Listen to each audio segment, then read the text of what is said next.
Paper Bag Journal, Take 2. This is Cindy, and this is Paper Replay. I am going to take you along as I learn how to make a paper bag journal. I watched a video where somebody did this, and I really like the look of all of her journals. So I'm going to try to do the same thing. And as you can see, I'm opening up the bottom of the bag, and it's a little torn there, so when I measure it, I'm going to try to eliminate the torn pieces. I'm using my new Halloween DigiKit that I just finished, and I'm going to measure this using the pages before I trim them, because with the parts that I'm going to trim off, if I cut the journal the same size, it will end up being the perfect size that I want, with just a little bit of overhang from the pages. So I'm moving it up a little bit so I can get rid of that torn part on the journal.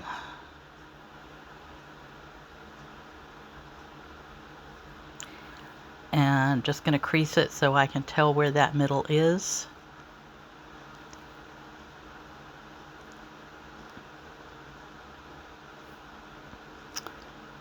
And then making sure that I've got all that part out.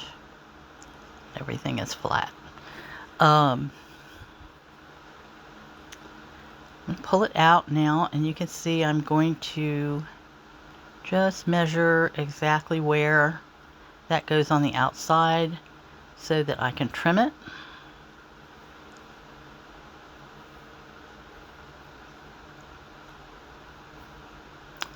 Then I'm not brave enough to trim the long side. I thought about it and I decided there was no way I would make it all the way to the end without messing it up. So I'm going to use my quilting ruler that has a lip on the end. I don't know, you can't see it in the video, but that's what I'm lining up against the top. It actually catches the edge of the paper, so you get a square line. It's probably one of my favorite tools. So I've marked the journal to where I want it. And now I'm going to go back and cut it. I haven't decided still if I'm going to use the handles that came on it as part of the bag and incorporate them into the journal, but for right now I think not. And you can see I'm just testing it here to make sure that the cut was sufficient. So you can see that I'm talking about trimming off the white portions, and when I do that, it will give just that 1/4 of an inch of overhang.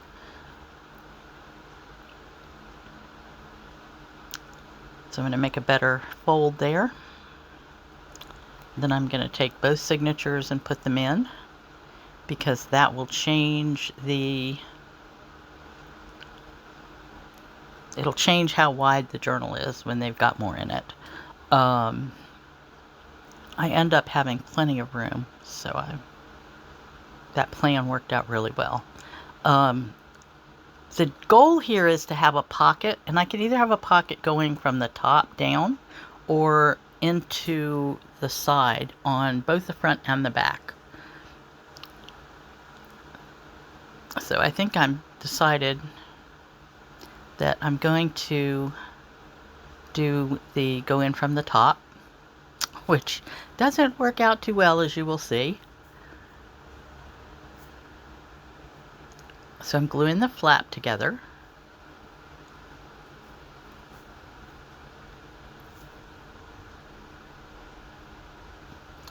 And I just use Elmer's glue on things like this because it's not, I'm not saving it for posterity. It's just a paper bag journal. The paper isn't acid free, the glue isn't acid free, so it probably will age, but with a vintage journal, that's kind of what you want it to do anyway. So I've got that glued, and you can see that I've got, in just a second I'll show you that the top is open. And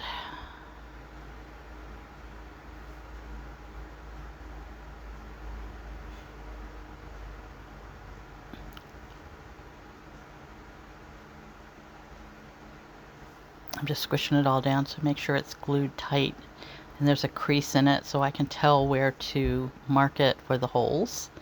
There's the pockets. You can see there's a pocket there, there's a pocket there. This did not work out quite the way I expected, but I'm not going to ruin that mistake until we get to it.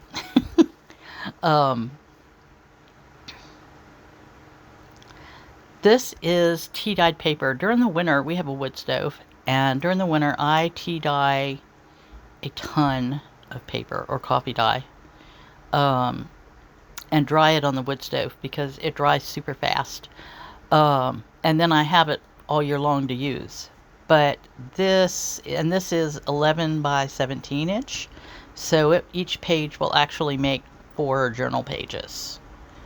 And I'm just going to take these and use my ruler to tear them, because I do prefer torn paper to cut paper whenever I can.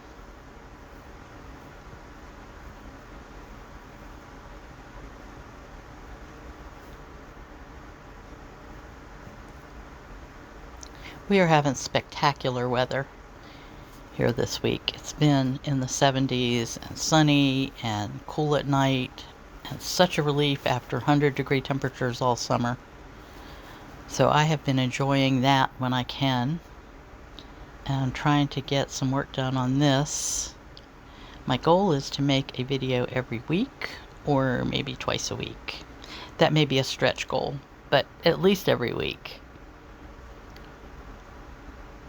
So now I have to decide where I'm going to put the pages, and I'm going to try and get them so they kind of blend in with the others. I don't want to have 2 blank pages, and I don't want to have busy pages on both sides. So I want to have pages where I can actually go in and put envelopes and collage without covering up all of the graphics that I worked so hard on. But some of them will inevitably get covered up. I mean, that's just par for the course. Otherwise, I would probably not have to do anything in this journal. I really do like the way they've turned out, and I'm looking forward to doing some junk journaling in it.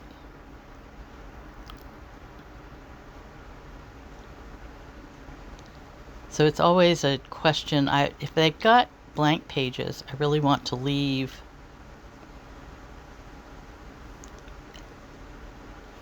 I don't want to make 2 blank pages together. So I'm going to pick and choose which pages I put down so that you'll have 1 page with a graphic on it and 1 page not. And I did not print out a lot of bonus extra pages in this, so it is all double-sided. As a matter of fact, 1 or 2 of the pages, I think in the next signature, were not double-sided, and I glued them together. The page I just put in was printed on parchment paper, which also gives a really interesting effect.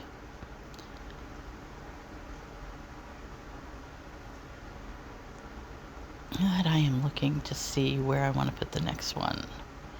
And I think I decide not to put any more in that one. So then this is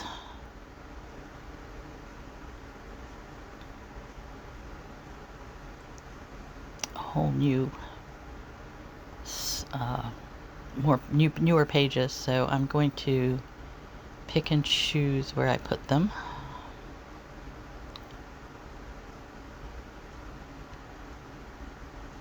I'm not sure these are the double pages that I glued together. And I'm just showing you that you can still kind of separate the edges a little bit. But they're thicker, but they work really well.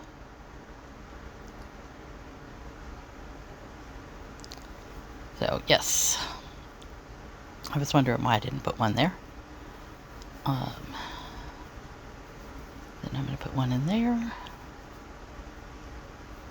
And the little graphics I'm holding in my hand are actually pockets that I'm going to glue in. And so that's that signature complete. I really enjoyed making these pages, and I'm very happy with the way they turned out. I think it's going to be fun to create a little spooky journal in it.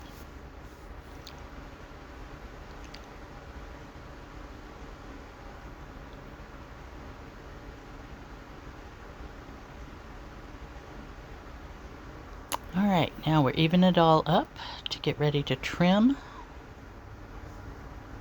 This is my favorite part. It's like taking the tape off of a watercolor in reverse. And you can see I'm lining it up. The pages, when you put together a signature, the middle pages always stick out more than the outside pages. So even if you don't have white edges, you're still, well, you can still trim to make it all even. And this is what I do. I just put it on a scoreboard or a self-healing mat and take an X-Acto knife and a ruler and trim all that off. And it's fairly easy. I found that you can't cut through it all at once, so I just kind of run down easy, not pressing real hard, and get all that off.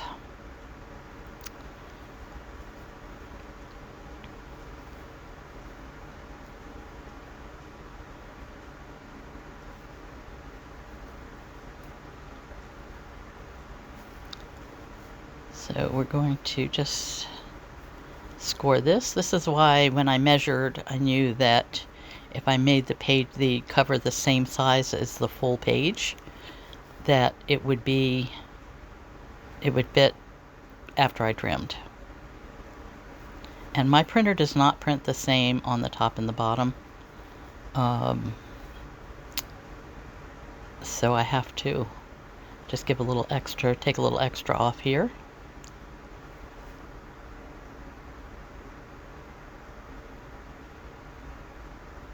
I know they make printers nowadays that can print the full page, but my laser printer will not. And I like the laser printer because the ink doesn't bleed. You don't have to worry about it. And look at the difference. I mean, that just to me is always I love trimming the white off. So that's that one. This one doesn't go quite as smoothly. I don't know why, but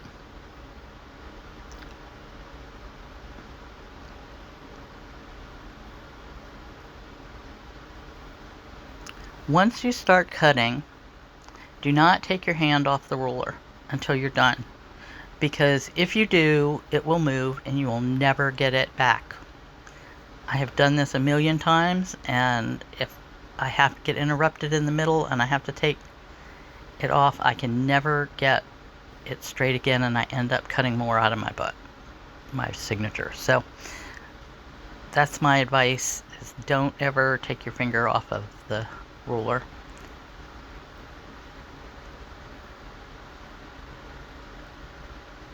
Keep your fingers well out of the way.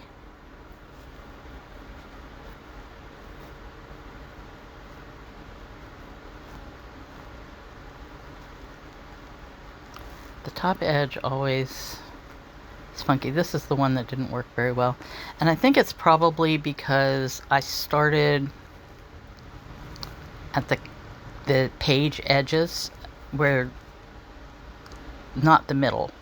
And I think that is what caused it to get ragged, because it really did. Or maybe it was just that I didn't have the knife pushed up against the thing all the way, because I have to go back in and trim again. And the second trim is never as good. So even when I'm finished, it's still a little raggedy, but at the end of the day, most of those are going to get covered up with something on one page or the other. So in the journaling process, that will all get fixed. I am totally envious of people who make journals and have a totally clean desk, because that is not my lot in life. I don't think I will ever keep my desk clean.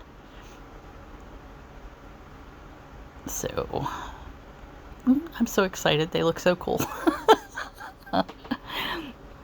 Alright, so now I'm going to go in, and there's the journal cover. And notice where the little Jerry dude is. And you can see I have plenty of room in the journal for both signatures. And it covers up all of the pages, so there's no hangover.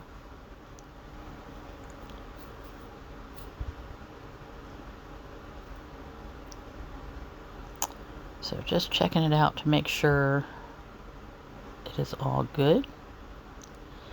And now I am going to mark the center. So I'm putting a mark at the center at the top and a mark at the bottom. And then I am going to take the ruler, and because I have two signatures, I'm going to mark a 1/2 inch on either side of the middle. So my spine is going to be 1 inch. And then I'm just going to test this out, make sure that I have space still, so that I can go there and still have room on the edges in the middle. So that's perfect. That will give me room when I fill the pages and the signatures up, that the journal can expand a little bit without being a total crocodile mouth. Gator mouth, I guess is what they call it. So I'm getting my marks on there.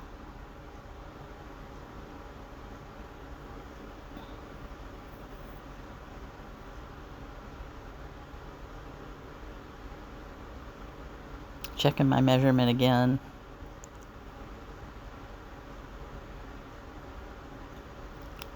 Wanted to make sure that I actually had a 1/2 inch on both of those up there, and I did. Now I am going to take my ruler, get the ruler, Cindy. Get my ruler and line up the marks and just start a crease there. I'm not going to have a hard spine, so it doesn't have to be bent around it, but I do want to put my signatures inside of that inch. So this is going to be my guide, and you can't really see them here, but I can see them. So next I'm going to make a template too, and you can see the signatures are going to go down into the we'll call them ditches, between the center and the crease. I'm going to grab a piece of my tea-dyed paper to make a template.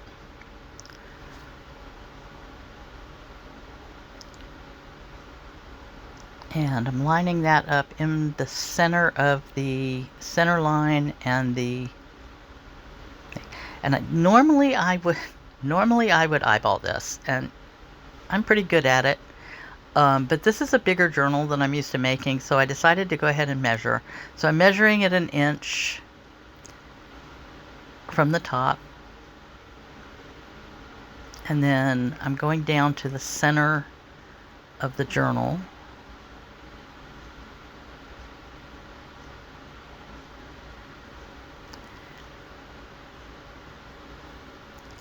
And then I make a mark here, and then I come back down and I make my mark at 1 inch. And then I look at this and it looks like it's wrong. So I go back and figure out where the center of each of these is. And I swear it's easier to eyeball it than it is to measure sometimes. But we're going to erase that one. I'm going to erase the top one. And then I'm going to put it in between the center mark and the 1-inch mark. And I don't know that I still get it exact, but it was close enough. It didn't look, it looked like it was even when I finished it. So let's just say that. I'm making an X, so I'm marking both the bag and the template. And then I am not going to mark the second side, because when I do the second hole, it will just be over to the other side and in the same spot as the other one. It's not far enough to really worry about lining up. Now, here is where I make my fatal error. When you make a template, mark the top of your template and the top of your cover or pages, so that you know which is the top and which is the bottom. It seems like it would be, you measured both, they should be the same. They are not. And in this case, this causes me major problems later on. So I'm going to fold this to the inside and make a crease. And then I am going to grab my dictionary.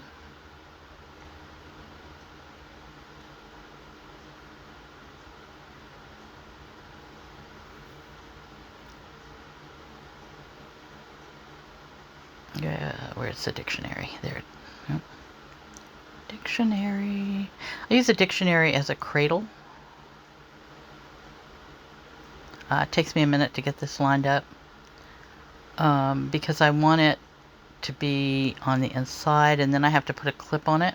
So I want the pages to line up just the way they did when I cut them. And then I have to... This template is a little bit difficult because I have to keep that 1/4 of an inch on the top. And when I put it in here, it's hard to tell from the back whether it's a 1/4 of an inch or not. So I try it there. And then I don't think I liked it.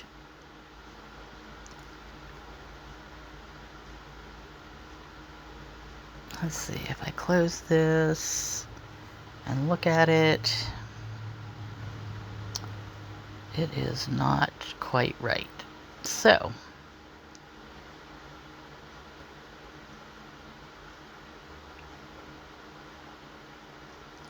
we'll take it off and try it again.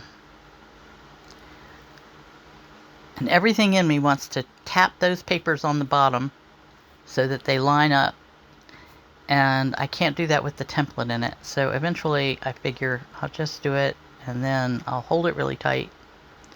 Then I'll get my page on there and hold it really tight. I don't think I have this much trouble with the next one. And then I'm going to pop the clip on it and punch my holes.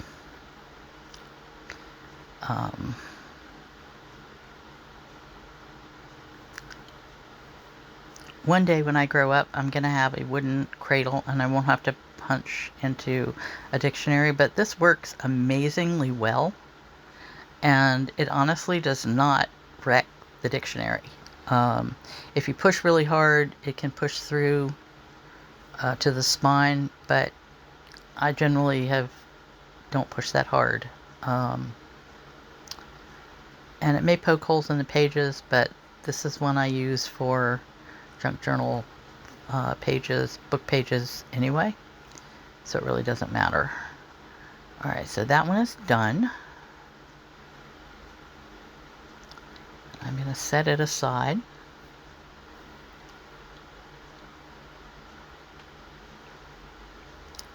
And get the next one.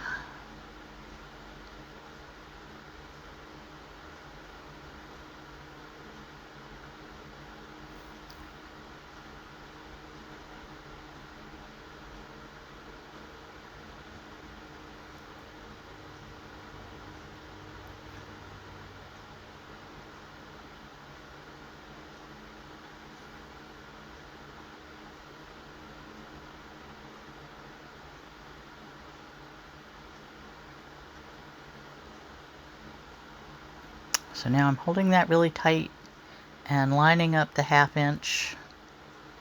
I'm sure there's probably a better way to do this, but I have not found it. And there is where I turn it around, and that is also an issue. So just again,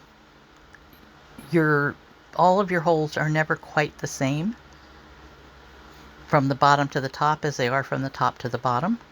So if you switch your paper or your template around, it will mess you up. So write on your template, top, bottom, and my advice is to do that on your page as well, so that you have a clear idea of where you are.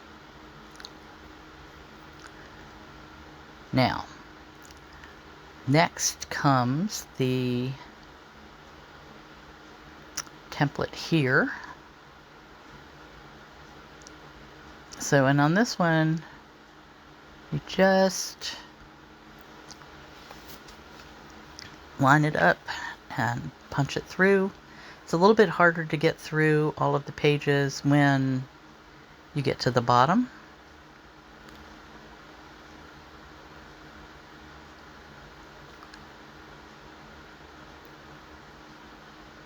Because it's going through four sheets of paper. Alright, now I'm going to line it up on the second side.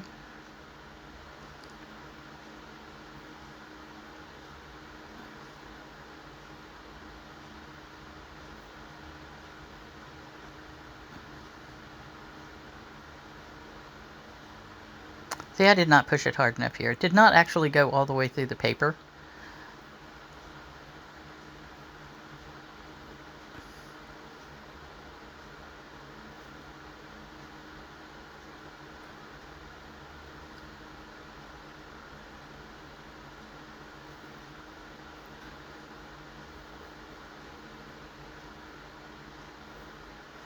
So I have to go back and poke through. And then after that, I decide to go ahead and add some additional strength to the bag by putting a piece of, this is that medical paper tape.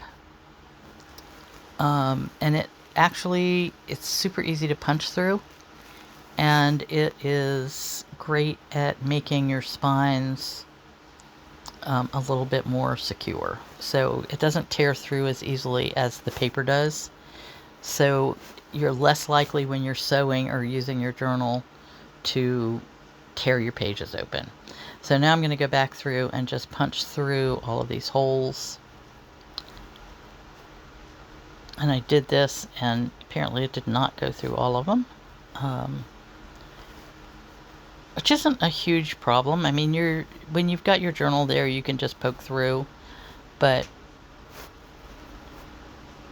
it did cause me some confusion. And I will show you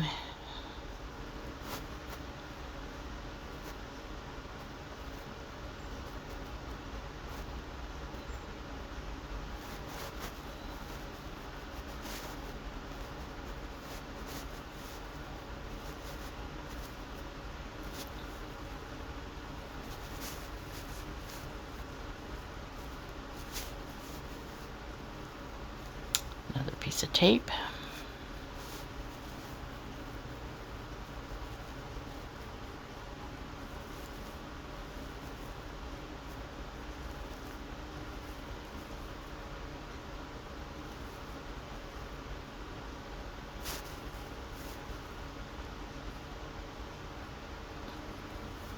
I really thought I had gone through all the holes, but when I started sewing in the second signature, I had not.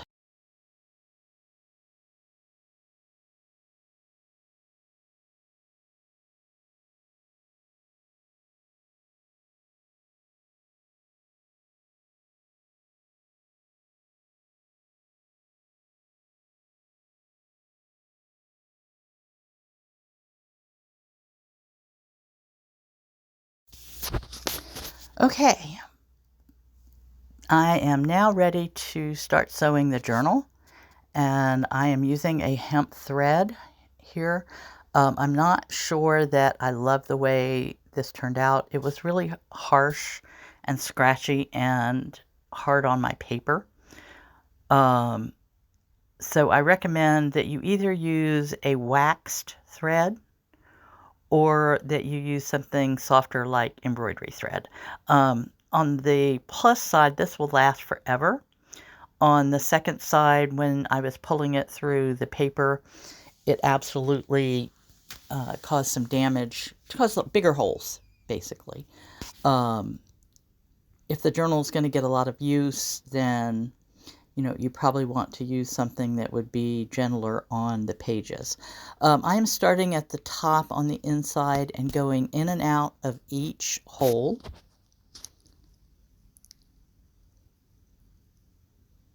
And then once I am at the bottom, I will come back up. I apologize for being a little off screen. It's much easier to do this in my lap than it is on camera. But I am trying to be mindful. So I go all the way to the bottom, in and out every hole.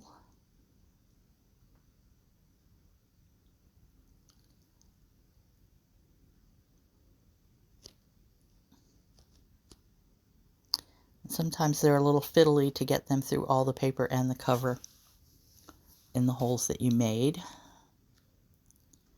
Once I'm to the bottom, I pull everything tight, and then I come back through the middle. And again, I'm a little off screen. Okay, I'm way off screen. Way off screen. But I'll be back in a second.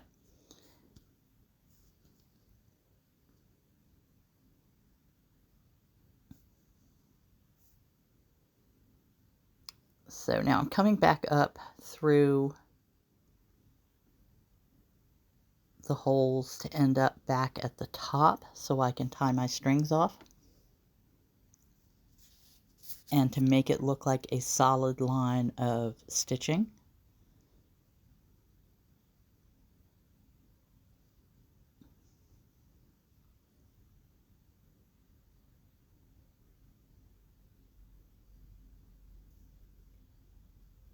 I do this a lot while I'm sitting in the living room watching TV.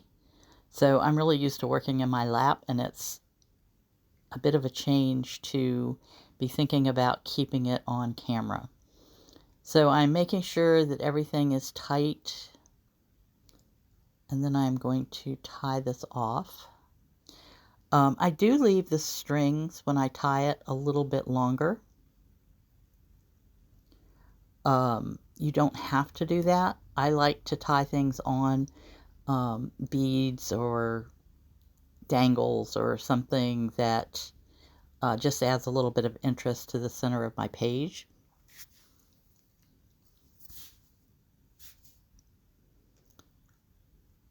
So you can see I leave about 3 inches probably of string on here.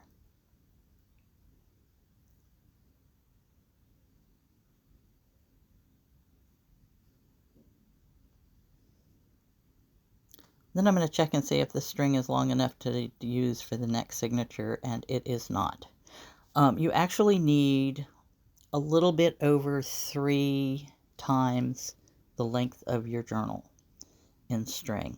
So what I generally do is measure 3 and then do about another half of the journal.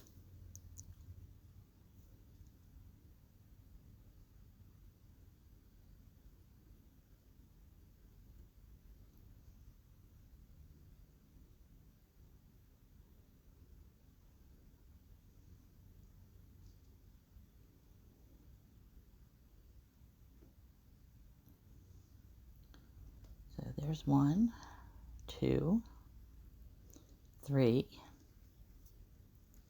and a little. It may have been closer to 4.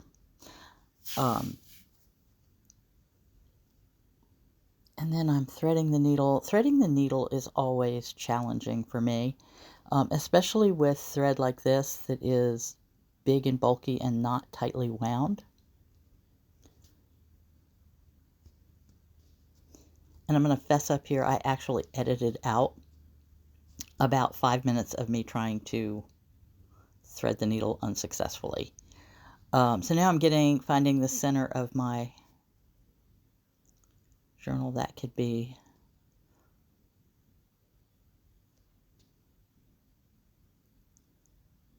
alright. So I need to put my clip on, get my pages all in a row.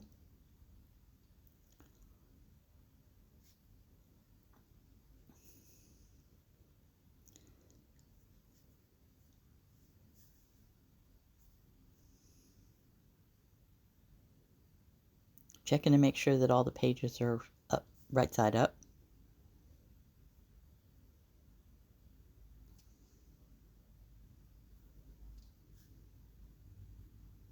I don't know about you, but I always learn by making mistakes.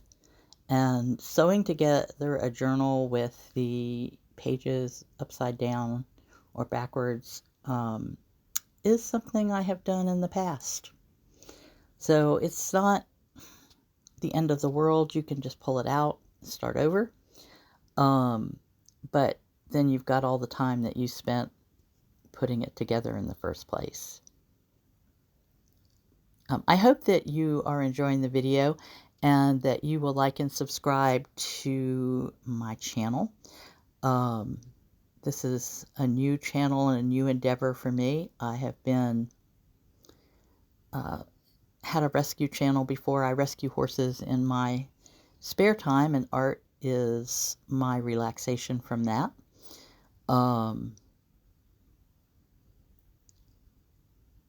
So I've had a rescue channel, but this is the first time I've ever really tried to create a channel just for my art.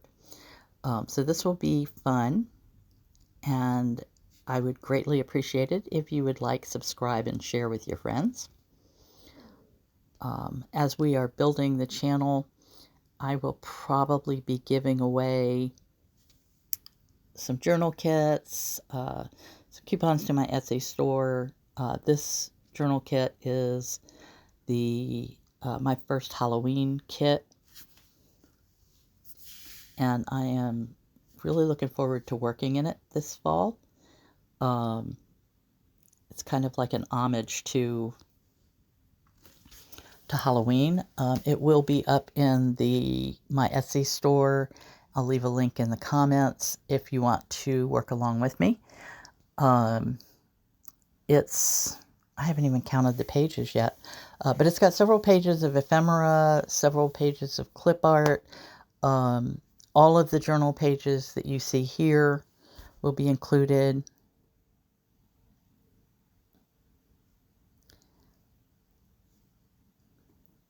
And we will have some fun making this. Just doing the graphics for it was a blast.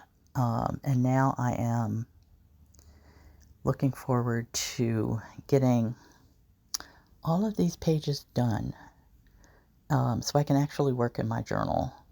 All right, so I did not tighten these up before I started back up, and you can see where the threads are loose at the top. I am going to, in just a minute, go back and tighten this. It's really important as you're going back through the same holes to make sure that your strings are tight before you do that. If you go back through the same holes and you're not careful, you can split the threads, and that makes it almost impossible to tighten once you have done that without pulling your sewing all out again and starting over. So I did get that tight, and I'm coming back up through this hole. It doesn't want to go through the same hole. There it goes.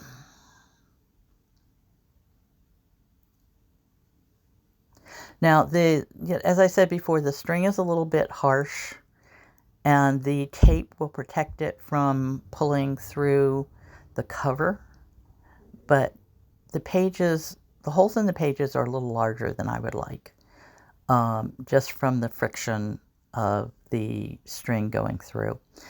Again, I'm tying this tight at the top. I'm going to leave about 3 inches of string. And I probably will come back at some point and put some beads or feathers or I don't know, something on there that's Halloween-y.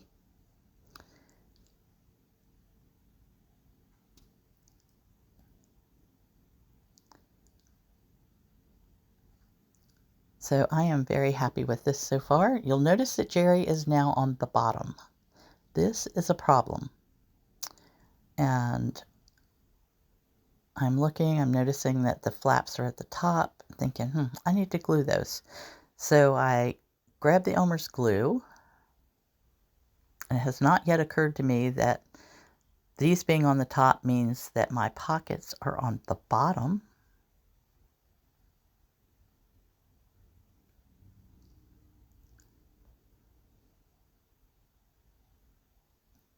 So making sure to get the glue up to the edge so the edges will stick together.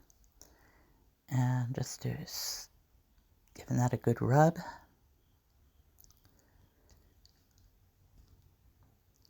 Coming over to the second spot. Oh, look, the pockets are on the bottom. How about that? Well, okay, so I'm going to go ahead and glue this. There's no use crying over spilled milk. I'm not going to take my journal apart at this point to change it. The pockets were a cool extra, but they're not really needed, and having pockets open to the bottom is just not going to work for me. So I'm gluing these shut as well.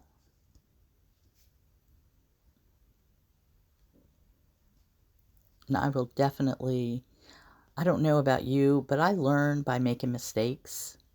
And so this is one I will remember for a long time. So I'm going to glue all that shut, and this is going to take a little bit to dry before I put my cover on. But I'm happy with the way the journal looks. The pages are all fit nicely. The cover covers them well, and it just feels really nice. So I hope you will like, subscribe, and share. And the next step in this is to glue the cover on and then start working on the pages. So I hope you will come back for the next video.